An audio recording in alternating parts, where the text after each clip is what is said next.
bocah anggere lunga wis ora eling bali. Ora mikir wong tuwa ning omah do rekoso.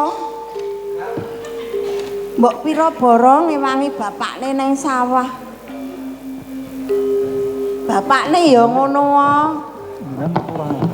Maming pamit tuku udut kok sakyamene ra bali-bali.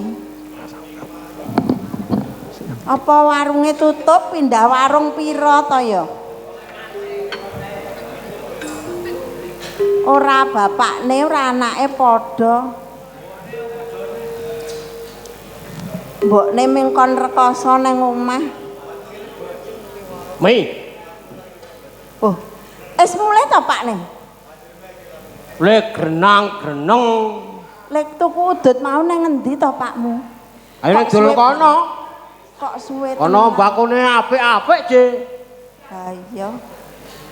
Wah sing tuku antri po Pak, akeh rondo-rondo. Wah. Tuku mbako ki kudu diambung bakule. Oh, kaya ngono. Tenan bakule ki ngambungi. Terus lek golek Prasetyo mau ketemu apa urung, Pak? Anakmu? Ya iya to, Pak. Bocah kurang ajar. Mendina mung lunga wae. Ora mikirke bapakne. Esuk dienggo sore dienggo bengi ming golek muktine anak. Ning anak kok ora ngerti karo wong tuwa ki lho. Ayo mula-mula ya sing tuwa. Wong dhuwure ya kaya ngono kok, ngisore raya padha. Kok mula-mula sing tuwa, gedhe cilike kok nyalahke aku. Ya iya sampean ya ming pamit tuku udut ngono ya setunggal dina kok. Mi, Piye, Pak Nen? kok iso nyalahke aku ki kepiye? Aku nyambut gawe. Pirak minggu anak bojo. Ha iya. Tak gawe omah apik kuwi ya minggu anake dhewe Prasetyo. Ha iya wong anake dhewe kur siji kok, Pak. Nek kudune Prasetyo ki nek ya ngerti gaweane wong tuwa ora mung dolan wae.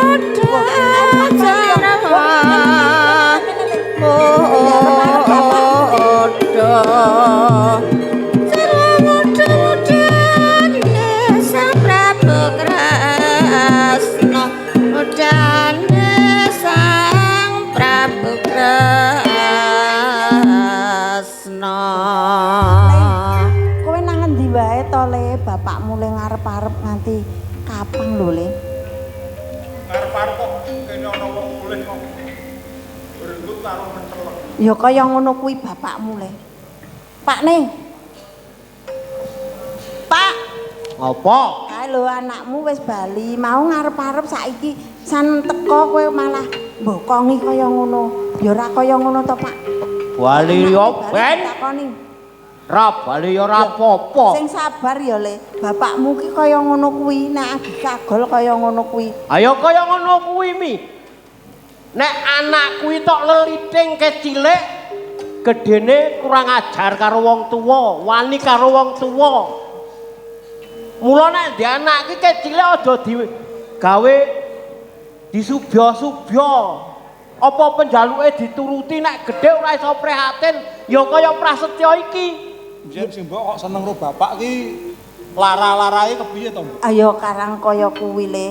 Biyen-biyene to Le, bapakmu kuwi ceritane bakul manuk Le. Terus manuke iki nyekukru kae lho Le, ora payu.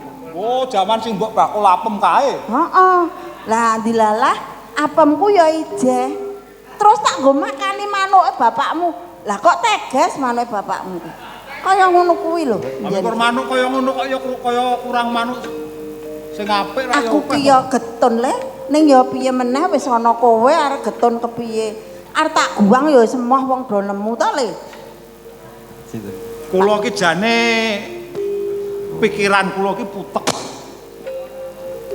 Prasetyo nek kelingan lelakon uripe. Mergo sing ngukir jiwa ragaku sing anake aku ki bapak. Ki njalari uripku dadi kontrang-kantringan tegese pengangen-angen uripku wis ora ana meneh, Pak. Ning saupama aku mbiyen ora dilairake, ora diukir jiwa ragaku saka bapak. Saka simbok apa-apa ning sing ukir kudu bapak mono. Mbok menawa uripku ora kaya mengkene. Prasetyo, Kok iso le? kowe kok kurang ajar karo wong tuwa. Sing Kowe cilik tak leliting, tak openi mbasa gedhe wani karo wong tuwa. Bener kuwi, sing sareh to, Pak. Bapak aja duweni panyokrabawa pandakwa nek Prasetyo wani wong tuwa. Nyatane Aku mung kandha apa anane. Lelakon uripku dadi cures. Ora iso neruske sejarah urip pengangen-angen sing tak entro-entro, sing tak gondro-gondro ora kasembadan mergo aku anak warok. Saupama aku ora anak warok, ning paling ora aku anak ya penewu ngono mbok menawa. sak kecap gunungmu nglarani atiku.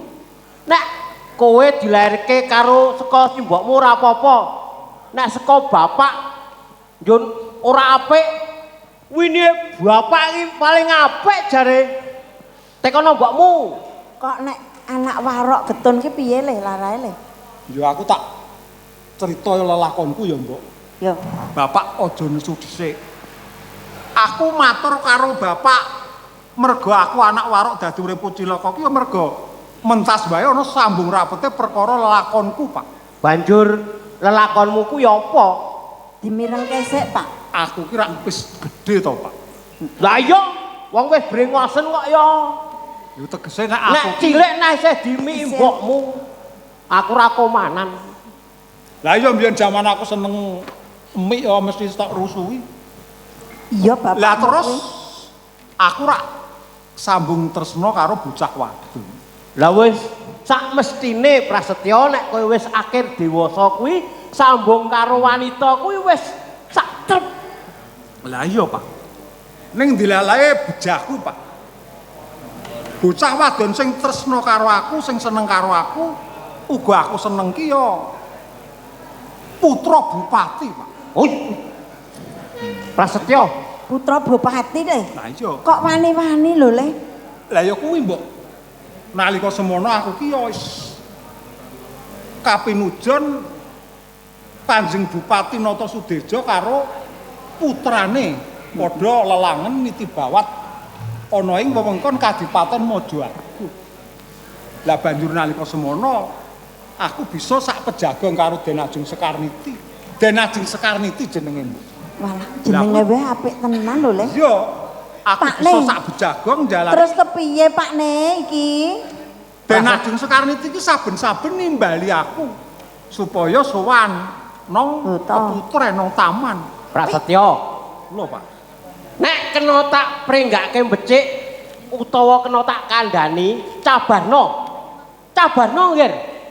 Jalaran jejodohan mono kudu ditimbang. Aku kuwi sapa?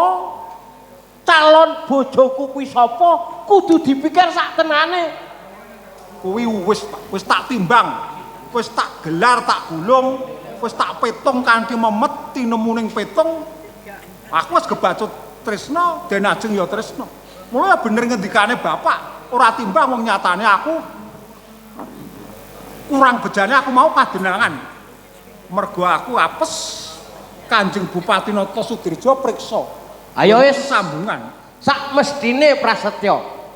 Yen Bupatine Nata Sudirjo nesu utawa ora dadi karepe kuwi wis sak trep. Wis bener. Lah ning rak aku sing dadi sejarah cerita ro bapak lelakon uripku rusak mergo aku duwe wong tuwa kaya kowe, Pak. Saupama bapak iki ora dadi warok duweni kalungguhan sing dhuwur, biyen sekolah pinter, duweni kabisan sing pinunjul, ora mengkor dadi warok. Biyen yo tilas maling. Sing rangilo gitoke ya ming kowe kuwi. Prasetyo, Prasetyo. Pak, Ambok golek wanita kiwa tengen kene rak ya akeh to. ya ora kaya ngono to, Pak.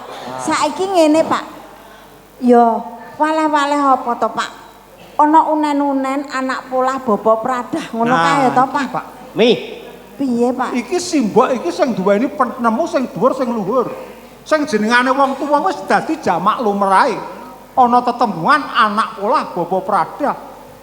Mongko aku ki wis kepengin urip karo Den Ajeng Sekarniti ya wis tak petuk. Mengko nek kalakon kondang bapak duwe besan bupati. Yo. Ini Prasetyo. Iya, Le. Wong nyatane Den Ajeng Sekarniti ya tresna karo aku. Senajan ana unen-unen. Anak polah bapa pradah. Pradah iki kudu dipikir kanthi tenan. Nek tumindakmu ora bener mosok wong tuwa kon kudu pradah. Tumindakmu kuwi wis bebayani. Sik, Pak. Kleru bapakne duwe penemu tumindakku ora bener. Tumindakku kuwi bener. Sesambungan tresna. Mongko sing njalari tresna ya Den Ajeng Sekarniti. Bapak nate ngendika, sing jenengane katresnan mono peparinge Gusti Kang Akarya jagat. Bener. Ora ana kikise. Ora ana kikise derajat pangkat kalungguhan lan liya-liyane ning ati loro dadi siji to, Pak. Saiki gumantung bapak ki nek pancen kaya ngendikane Simbok ngetokke jiwa lanange jiwa satriyane mujudake ana tetembungan anak polah bawa pradah. Endi? Pradahe wong tuwa karo anak. Aku ditembungke karo Kanjeng Bupati Nata Sudirjo. Nek bapak ora gelem tenan, Mbok. Sumpah prasetyaku. Tak entengke Nyai Wawah. Iya, Le. Nglalu. Aku mbantu kowe kok. Nglalu tenan lho Pak, aku ora iso nglakoni Ayo, Pak. Ono pikir dipikir kan. Ojo kaya nek katane ini Prasetyo. Nemu kene. Kalau monggo monggo. Monggo. Monggo, Ndara.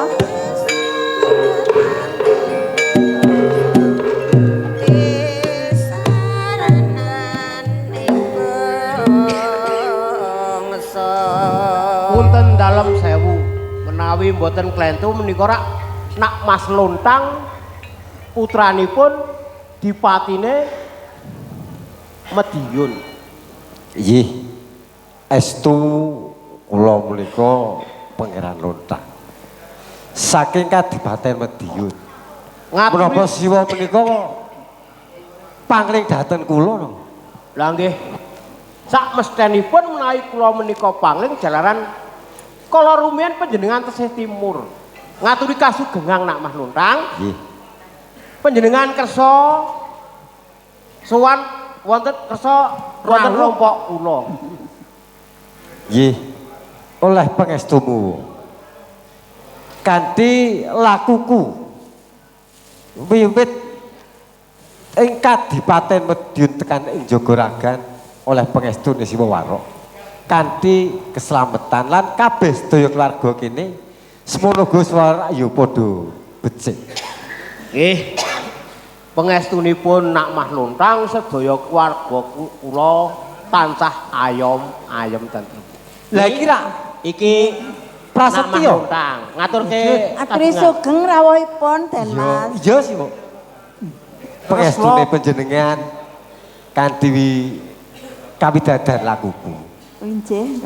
Prasetyo ngaturke bekti. Kula nyaosaken sungkeming pabdi wonten ngersanipun Raden Mas Lontang. Bagus, bagus tenan. Bagus Prasetyo, ndak nrimo siramu ngaturake bekti marang aku. Nggih saking pamuji. Puja pamujiku wae sira tampani muga-muga siramu ku dadi kasatriyaning ana ing desa Jogaragan kene. Injih Den Mas. Sanget anggen kula mundi mugi ndadosna rah daging kayuanan kula Den Mas. Ya. Nyuwun pangapunten. Inggih nak Mas Lontang. Panjenengan kersa wonten rompok kula. Menika wonten wigatos menapa dados kaget. Kamangka kula menika sak menika sampun boten tumindak ingkang boten prayogi. Tegesipun kula sampun boten colong jupuk. Nggih Boten nate tumindak ingkang ngawon. Lajeng wonten perkawis menapa nak Mas Lontang? Ngene yo. Inggih kados pundi? Dadi tekaku nek Jogaragan kene sak tenane mono Aku diutus dening Kanjeng Rama. Dipun utus Kanjeng Adipati. Kanjeng Adipati Rangga Jumena ing Mediya. Ya. Kang supaya sepisan Inggih. aku tilik keselamatanmu kowe sak keluarga. Matur nuwun. Kang kaping pindho. Aku diutus dening Kanjeng Rama. Iki gandenging Kadipaten Medion antaraning kraton Metar. Kuwi ana ayun-ayunan perang. Dados Medion kalian Mataram menika ayun-ayunan perang mekaten. Lajeng kersanipun Kanjeng Adipati kados pundi? Iki gandeng Siwa Warok ya uga. Iki kalebu ngabdi ning Kratna Kadipaten Madiun. Nggih. Lah iki saka kersane Kanjeng Rama Adipati ing dina iki Siwa Warok supaya sowan ana ing kersane Kanjeng Rama Adipati ing Madiun. Dados kula dipun timbali Kanjeng Adipati Rangga Jumena. Iya. Dadi aja kleru ing panapa ya. Nggih. Sejengane Siwa Warok nalika semono tumindak culika ananging saiki miturut aku ature prasetya yen Siwa Warok kuwi wis dadi wong kang apik Nggih. kang jujur ana ing desa Jogaragan iki. Nggih. Mula saka kuwi Siwa Warok pokoke kang bagus saiki tak derekke sowan ana ing kersane Kanjeng Rama. Nak Mas Lontrang Kados pundi? kula sendika dawuh kersanipun Kanjeng Adipati Rama Rangga Jumena. Nanging semantena panjenengan kula aturi lumampah langkung rumiyin. Mboten ganti tapak badhe kula sumusul. Wong aku seneng banget. Siwa sawise nyendikani apa dawuhe Kanjeng Rama sawise napa aturku. Aku seneng banget. Inggih. Mula saka kuwi. Ing dina iki aku njaluk pamit. Muga-muga yen bisa prasetya iki dikanthi uga diderekke melu sowan Nggih. Dipun Siwa Warok. Dipun parengaken derek. Yo, Sugeng kondur. Sagah, kula cagahi. sapene bapakmu derekno sowan ana kersane Kanjeng Adipati. Nggih. Hubungan Sadherekaken kasugetan sampeyan namuti sarananing keamsa Iya le. sananjan kastan ron ora atusin Ini prasetya. Pripun, Pak? Mbok menawa iki dalane kelakone kowe bakal duwe karep karo Den Ajeng sekali iki. Diajeng Sekarniti. Mula derekno aku sowan ana ing kanjenge ana ing Medion. Wah, aku saguh, Pak. Ya wis kene ya, Mbok. Iya, Aku njaluk pamit arep dereke bapak sowan ana ngersane Kanjeng Adipati. Ya, hati-hati ya le tak pengestoni. Didongak-dongake ya, Mbok. Ya le. Wis, Hati-hati Mbok. ya Pak ne. Ayo Pak, omah diurus sing apik-apik ya. Kowe nang mburi kono. Hati-hati ya Pak.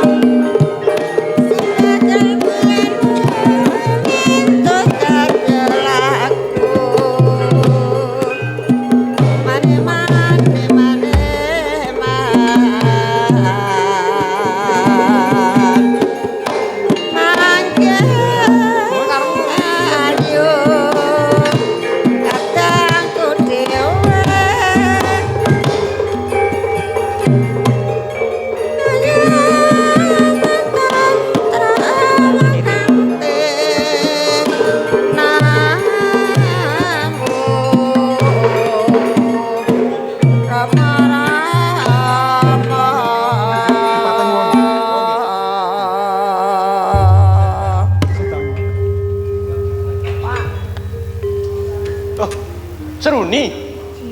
Kene kene. Kene. Kene. Kene. Iku menggalih napa to, Pak? Oh, kuwi to.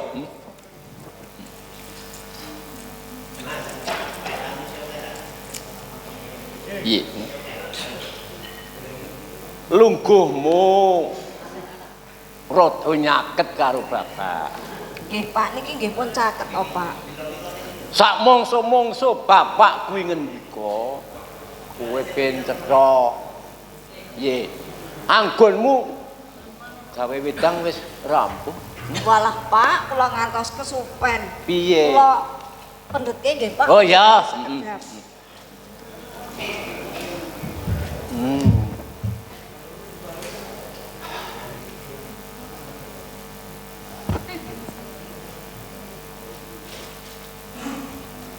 Monggo Pak. Kene ya. Njuk-njukane nggih. Iki mau gulane apa?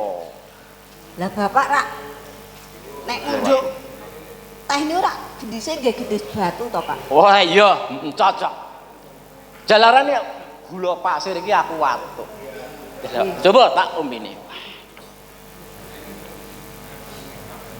Pripun Pak raose? Temojo. Temon. Begitu, Pak. Iki mung sing gawe kowe po. Nggih kula sinten melih napa ajeng tanggane to Pak rak nggih mboten to. Ning sesuk meneh kuwi yen gawe ora kaya ngono kuwi. Lah kersane Bapak sik kados napa? Tegese umplé aja akeh kaya ngono kuwi saru. Pak, Piye? niku wau kula le ndamel unjukan kangge Bapak. Niku nggih kula saring Pak. Heeh. Ning nggih wonten umpluke ngoten niku kula nggih Oh iya. mboten ngertos Sesuk Pak. meneh. Nih, Pripun Pak? aku tak kandha karo kowe. Bapak badhe ngendika napa? Mengko wangsulana sing kanthi prasaja lan lahir batin ya. Nggih Pak, nggih. Bapak niku wonten pigatos napa kok marai ati kula teratapan Pak? Ya mung dina-dina iki ni awakku krasa lumrah. Bapak gerah apa? Mangan ora doyan. Apa meneh yen sare ora ngrasake. Kula pijeti napa pripun Pak? Aku mung menggalih karo ibumu. Lah kok ya tegel. Ninggal aku karo kuwi. Pak, ibu nika rak pun dipendhet kalih sing damel. Bener. Ya. Nggih Bapak mboten perlu getun. Ibu niku enten mriku Ya. sampun ikhlas Pak. Ayo awake ndendun karo Gusti Kang Murhim Dagat. Muga-muga ibumu bisa manding kasuwargan. Bisa tinampa karo Gusti Kang jumbuh karo lelakone. Semanten ugi ibu wonten mriku nggih saged ndongake kula lan Bapak mugi-mugi anggene pados sanjang pangan lancar nggih Pak. Iya iya. Kene niki. Pitakon sing kaping pindho ni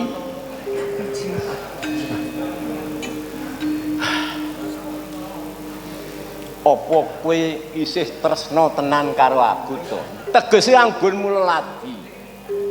Pak, Bapak kok saged ngendika ngoten to? Kula menika tresnane kalih Bapak niku kados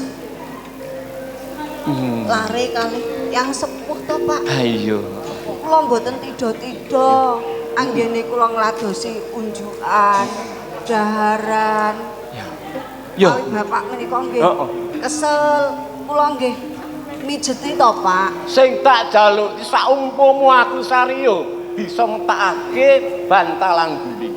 Yen aku arep dahar di sumetakake, rak ngono. Anu ni. Kowe iki tak sawang wis akhir diwusu.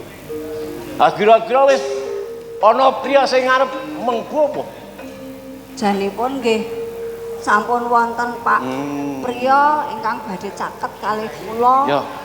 Nanging pripun nggih Pak? Kula dereng saged Pak ngladosi napa melih badhe Dadi kala krama.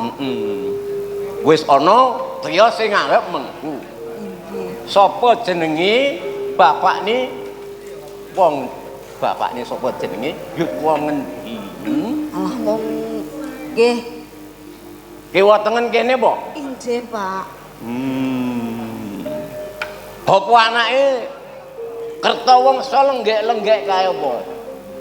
Rayi. Jono. Nggih, Pak, nggih nika sing cok kulino angon sapine bapak nika lho. Nih.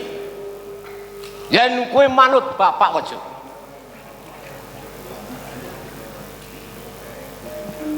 Jalaran opo? Wongso lenggek-lenggek kuwi tumpindake nalisir saka kowe bener. Kuwi nyolong jupuk. Anake ora lunga ya turu. Aku ra isin to ning. Bapak ngertos napa pripun? Ah ngerti. Wong sak desa kene iki sapa sing ora ngerti aku? Mesti ngerti kabeh. Piye? Nek iso wurungno wae. Karo anake wongso lenggek-lenggek kuwi ya. Yen kula menika sampun tresno, terus bapak kersane pripun? Ora, aja. Aja dibatuke. Yen kowe nganti seneng karo anake wongso. Ora kena. Aku ora. Pak, Arep tak nggo dhewe kepiye? pripun, Pak? Arep tak nggo dhewe. Ra nggih ngoten to? Pak. Bapak ngoten niku. Pun dipenggalih napa ngendika? Wis tak pikir kanthi isine ngatiku. Nanging Pak, Dalaran apa? Nalika kowe isih ayu kewer-kewer, kowe tak bilang, tak indit, tak kempit. Pak. Wis yen bapak niku badhe pados sisian. Nggih ampun kalih kula, Pak. Kalih piantun kiwa tengen mriki rak nggih mboten. Mangane keporo-poro banda dunya. Tata poro kowe sing bacake. Pak. Yen kula kan dados bojone bapak. Mboten saged, Pak. Ora ora elek. Jalaran kowe iki anak sam. Tapi sing mikir jiwaraga dua. Kenapa wae? Kula mangertos, Pak. Yen kula nika anak sambunge bapak. Nanging bapak yen badhe tresno, ampun kalih kula. Bapak mboten lingsen napa? Lah nggih pados tangga tepale rak nggih kathah para randha to, Pak. Ora mesake aku kuwi tak openi kecil nyang diwasa wae. Aduh wong liya. Pak. Dipenggalih kanthi lebet, Pak. Wis tak pikir ketemu ning atiku aku kudu tok latini. Ora ketung sak dam sak penginang. Aku leganono sak ngene. Mboten mesakaken ibu napa, Pak? Yen bapak badhe ngundut, bapak badhe kepek bojo kula. Aku lali karo ibu. Ampun ngaten, Pak. Mboten, Pak, mboten saged. Mboten. Kula mboten saged nglampahi. Doan aku.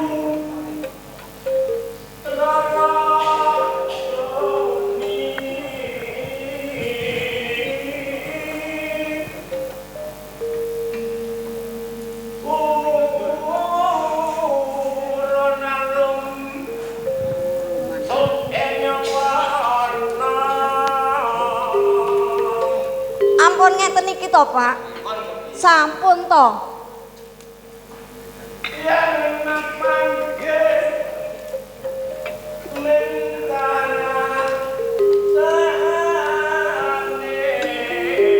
Pak. Dipenggalih, Pak.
ampun ngeten iki to. Dimirengke tangga tepale mboten sae lho, Pak.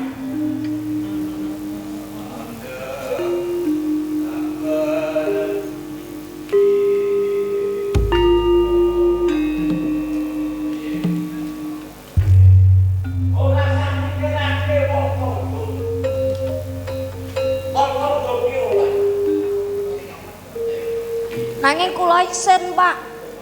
Kula isin. Ora sah isi. Isen kene. Atase anak. Arep dipek bapakne dhewe. Dipek karo wong liya ora oleh. Para-para nek Gek penemu apa nek kaya ngono kuwi? takon ora oleh.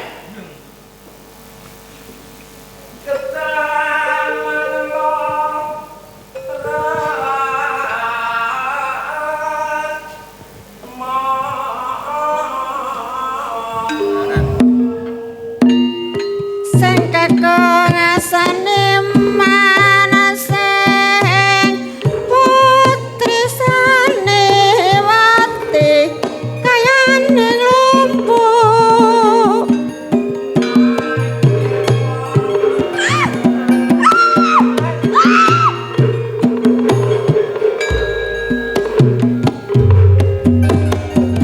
Lara lemas babak lima enam parine lamu-lamu rakyate ayam tentrem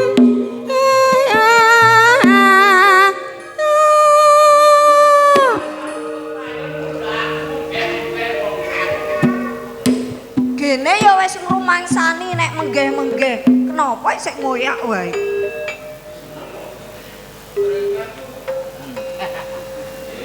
kaya ngono. Pakai soteng.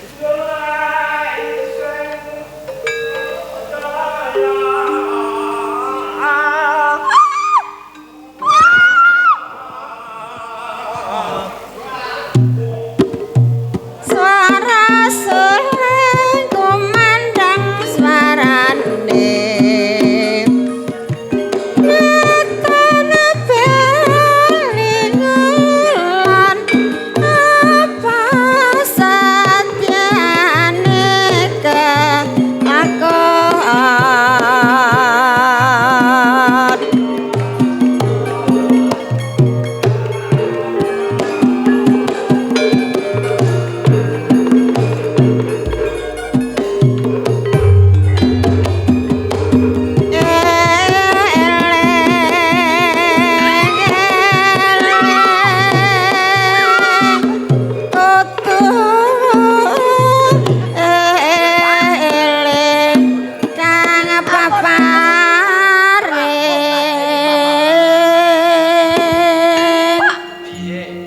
Tiang remen iku nggih ampun ngeten iki. Ana ulang ngene ulang. Bakal lakon. Jenengan gel dateng kula nggih, Pak. Ora kekel piye? Tak lagi menggeh-menggeh tenan iki. Pun to, Pak. Dipenggalih. Wis Mesake kula. wis sakti. Ketemune tetep aku tresno karo. Sakniki kula tak matur kali jenengan. Yen bapak nika badhe pados sisian, kula padoske, Pak. Bapak nyuwun sik kados napa? Nanging aku lah elan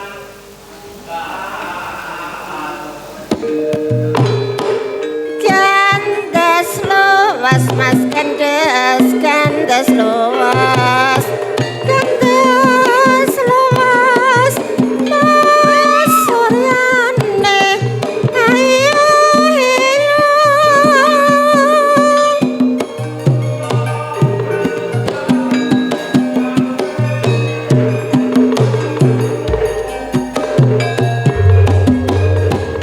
mampir mas monggo mampir mampir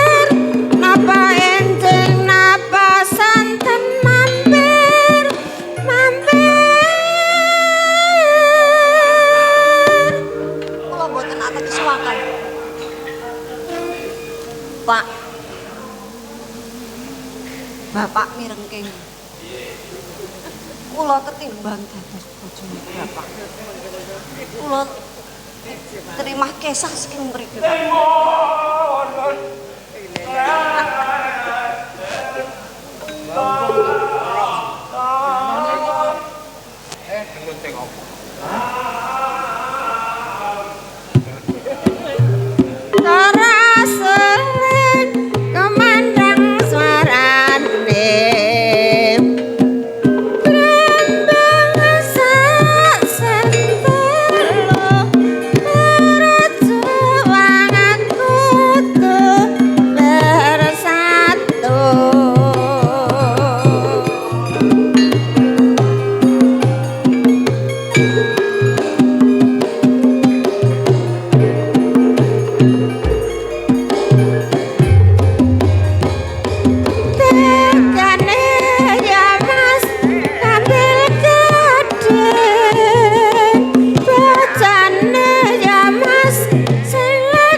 Yen kula menika mboten saged nglampahi, Pak.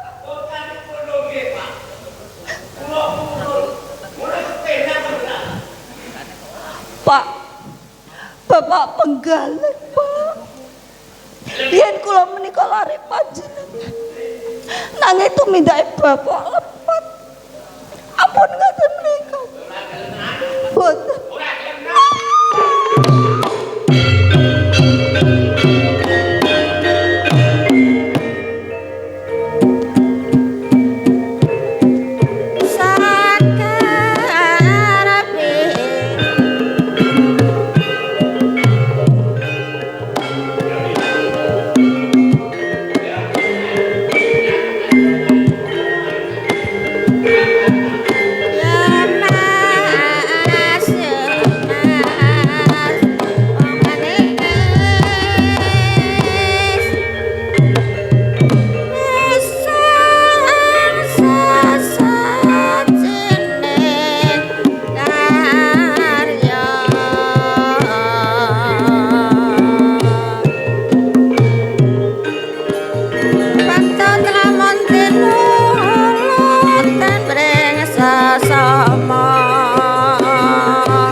Ora ana alangan sawiji apa tekakon ning taman. Lah gene genep swaramu.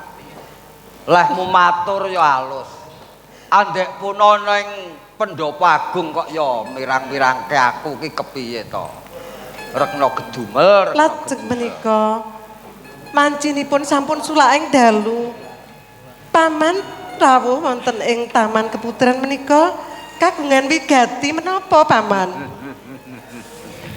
Apa kowe iki ora krasa apa piye? Jane sekawit ana ing Pendopo Agung Madiun ramamu ngendika yen njodokke kowe karo aku ki mbak nyes ning kowe kok migat-migut aku ki kurang bagus apa piye wonten dalem sewu paman piye ingkang badhe nglampahi menika kula sanes Kanjeng Rama katresnan menika mboten saged dipun peksa to paman ning ngene kados pundi paman aku percaya yen tresna kuwi ora iso kapeksa ning kowe kudu mikir sing jenenge bobot bebet karo bibit tegese wong golek jodoh ku aja mung mandang utawa ndulu bagus sing rupa ning ya klebu bobot tegese bondo kanggo kamulyaning urip yen mung kowe golek sing bagus tundhone kowe iki bakal getun wong bagus ki nek enom so nek tuwa ki ya mung elek lho wonten dalem sewu paman panjenengan menika sampun kula anggap kados dene tiyang sepuh kula piyambak paman saiki ki ya wis akeh sing jenenge wong tuwa utawa bapakne nyenengi anake ki wis akeh aku jane kepengin dadi bojomu kuwi sepisan aku kuwi wis suwe dadi adipati tanpa garwa prameswari ping pindhone aku ki kepengin mulyake kowe ya dasare aku sing tak seneng iki sing lemu-lemu kaya kowe kuwi akeh lek golek sing nyempluk mbok nggih sampun ngendika ingkang kados mekaten to paman kuning kuning adine wong kuning kuning ira sampun kados mekaten to paman angasorke prada wong kuning adine dewe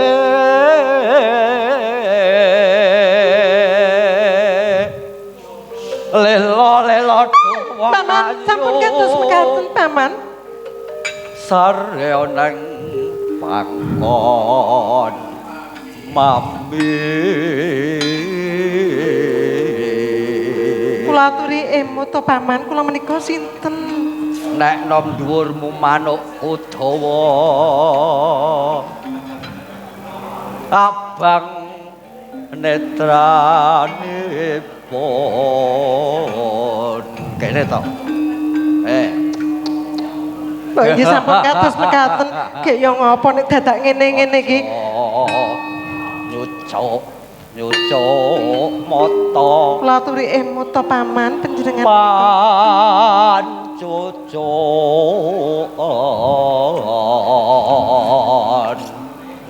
sarap sawane wong kuning karepen gelis sampun nekat kados mekaten to paman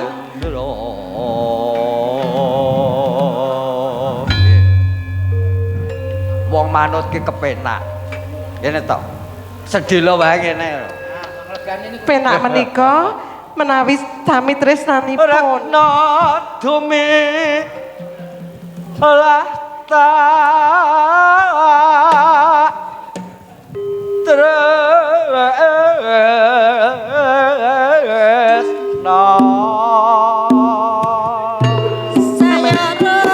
lemotaken paman gadah raos tresna dhateng panjenengan paman turun tanah jong mane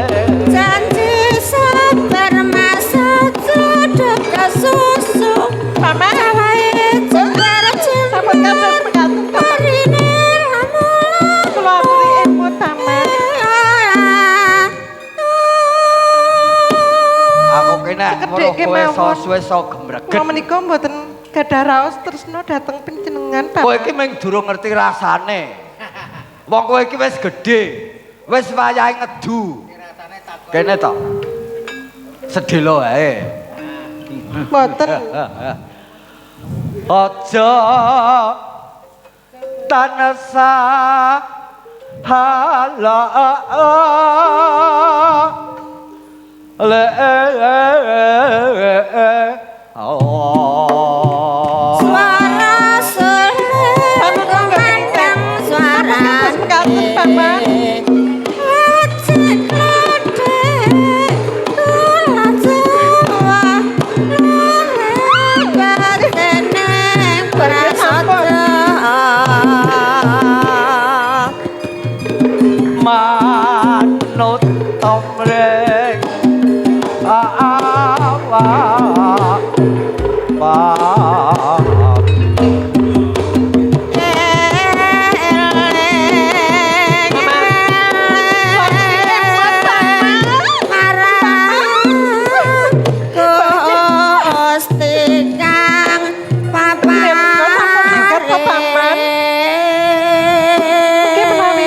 Kapresanan para abdi menapa panjenengan menika mboten lingsem. Ora. Aku nek wis kebacut ngene iki ora isin sapa-sapa. Panjenengan menika sampun buruk Jenenge wong tresna ki dialusi ora gelem ditekati. Piye? Mboten Sedhela wae kene to. sampun meksa dhateng kula ta Paman. Kula menika Walah mboten gadah raos kakak. tresna dhateng panjenengan Paman. Walange kadung bangunan kra ya nama sing rung awan-awan yo Dik neng tuku sabun regane prawan saiki medun ya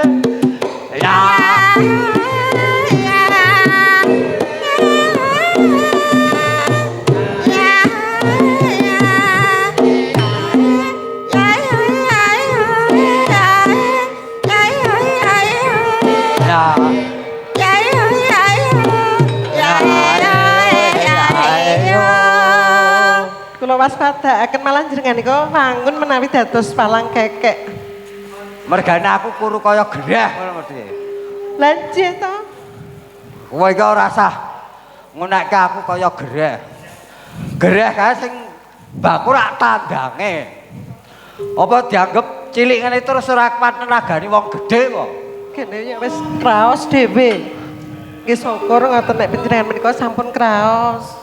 Sarpa gonga sirah jal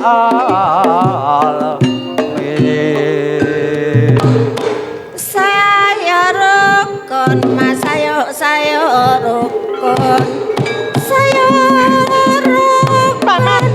ya Paman, Paman. mongso borok bawa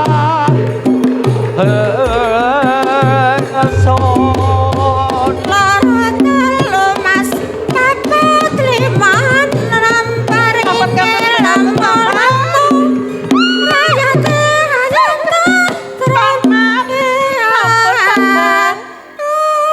Kula menika sepanjenengan ngene iki tok rasake engko terus kowe seneng.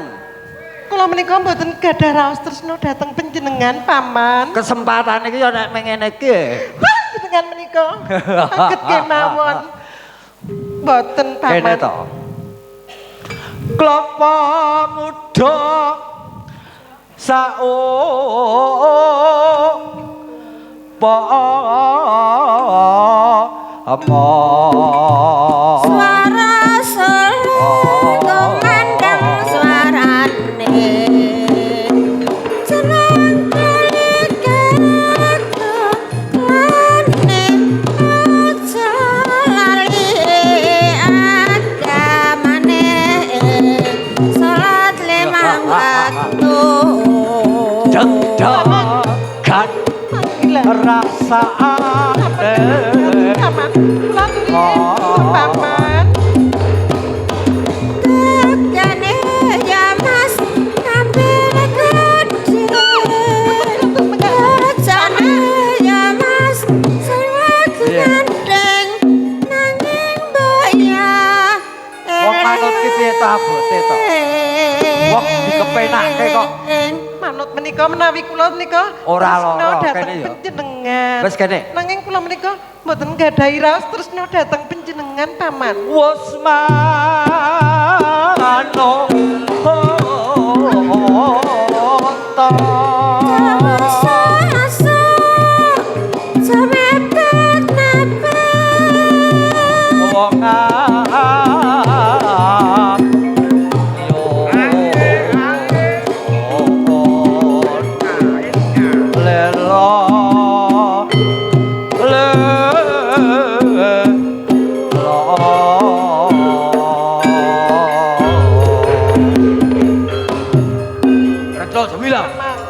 Kados pundi paman? Segawe aku mlebu. Mudah nisa Kowe kudu ngerti watak sune kene teh.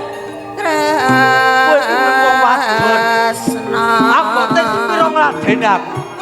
Sagok ora. Paman. Menapa panjenengan saestu tresna dhateng kula paman? Tak rewangi aku ki kaya wong edan. Tak rewangi wirang bebarang kaya ngene. Mergo gedhening katresnanku marangku. Apa kowe iki ora rumangsa? Tak rewangi deku-deku nang arepe wong tuamu. Menawi saestu panjenengan tresna dhateng kula. Kula gadah pamundutan paman. Menawi ing samengke panjenengan menika saged nentremaken Mataram kalian Medion. Badhe kula ladosi paman. Dadi penjalukmu aku kudu bedah kraton Mataram. Aku kudu bisa gawe tentreming Kadipaten Medion ngono. Leres paman. Kula kepengin mangertos kasunyatanipun anggenipun panjenengan majeng wonten ing peperangan saged ngawunaken prajurit Mataram. Mijet kowe ngranti tak kandhani. Yen mung ngremuk prajurit Mataram, sak Sultan Agung Anugraha Sisan. Tunggune rekna dumilah. Aja ngendani janji. Aku bakal mancing dadi senopati. Nggih, monggo paman.